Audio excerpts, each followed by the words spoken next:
What's up, party people? It's your boy, Kevin Barry, and today we're going to be talking about the life equation.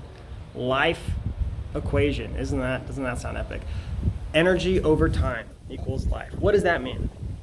Well, we as human beings, no matter what our circumstances are, if we all live the same, if we can all account for an average lifespan and that nothing's tragic is going to happen to us, we all know without a doubt we have the same amount of time and energy in that time to do things that can fundamentally change our lives. To give you an example of that, think about Warren Buffett, $94 billion investor. I think he's in his 80s now. Compare that to another 80-year-old man. What is the difference between these two gentlemen, other than the fact one has $1 billion? That the one with $1 billion spent his time and energy on learning, acting, and reiterating from his experiences to be making more money to achieve his dream of becoming the richest investor in the world. Now, this is how I see a lot of people's, it's kind of windy right now. This is how I see a lot of people's situation looking. I'm going to show you this little diagram I drew on a napkin here. Check this out. So we have focus and zero focus.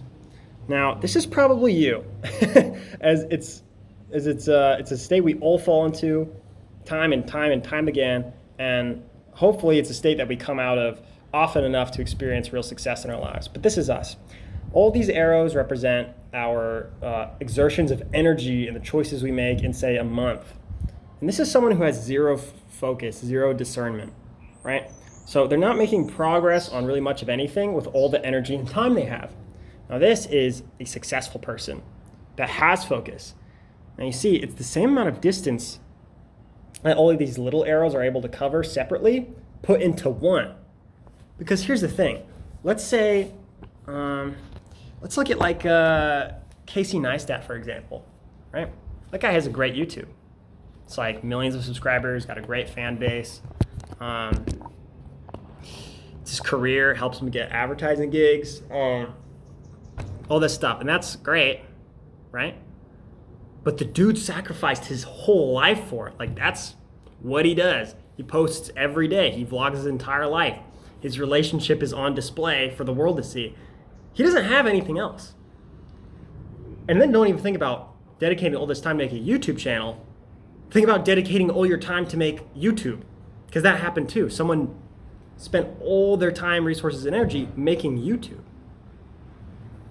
Now, Warren Buffett, this guy who made $94 billion, he says that the best thing you can do in regards to your future and what you want to focus on is write out 25 things you want to accomplish in your life and then whittle it down to the top 5 things, because that's all you have time for. You only have time to achieve the top 5 things you want in life, assuming these are big dreams. Becoming a billionaire, having a YouTube channel with millions and millions of subscribers, becoming famous or becoming rich, becoming location independent, traveling the whole world, whatever it is, whatever your dream is, you really only have room for 5 of them. So you got to write that out. Now, maybe you're someone that already knows how they want to live, or not how they want to live, but what they want their life to look like. Maybe you want to be financially free. Maybe you want to be location independent, but you don't quite have that yet. Maybe you spend a little too much time on your phone. I want to offer you a challenge. This is the 7-day hour tracker challenge. All right, you're going to learn a lot about yourself doing this. What you do is you take your phone, have an alarm go off every single hour, and after the hour goes off, just write down very simply, what did you do? Oh, I watched TV. Oh, I took a shower. Oh, I hung out with a friend. Oh, I did some work on a passion project. Oh, I played guitar. Whatever it is, just answer it honestly. By the end of the week, I want you to go through every hour, and next to it, I want you to put either a frowny face, a neutral face, or a smiley face, ranking, looking back on them, how good of an investment each hour was.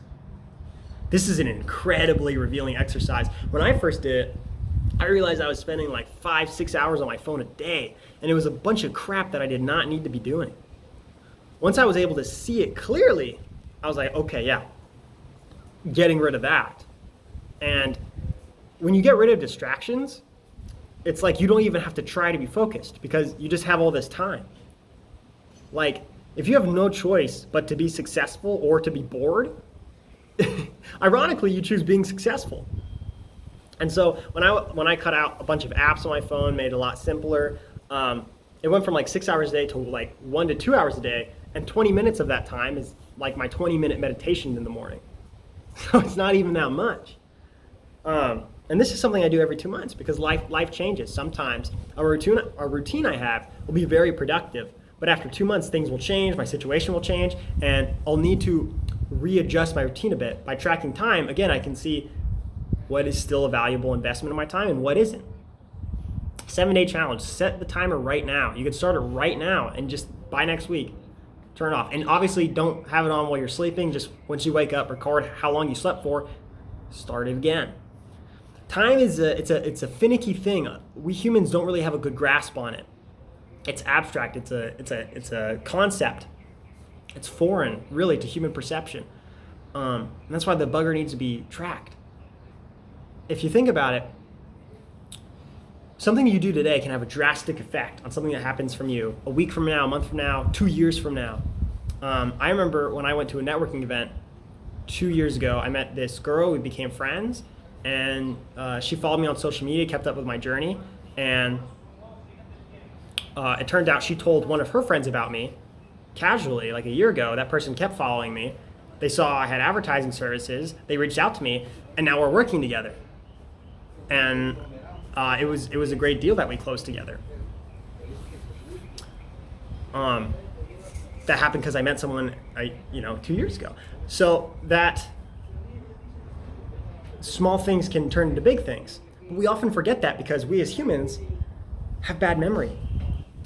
Try to remember what you had for lunch 2 weeks ago today. Try to remember what you had for breakfast. Unless you have it like a completely super routine lunch and breakfast, you probably don't know what it was. And that's okay, but that's just how our minds work. And so tracking our time is really critical to finding success. And once you get a routine down, you don't have to track it as much. But initially, you really should, because you should see what you're doing in life. You should take an audit on what's going on. So that way you can go from you to successful. Zero focus to focused focus. This has been a Kevin Barry original. Ciao, ciao.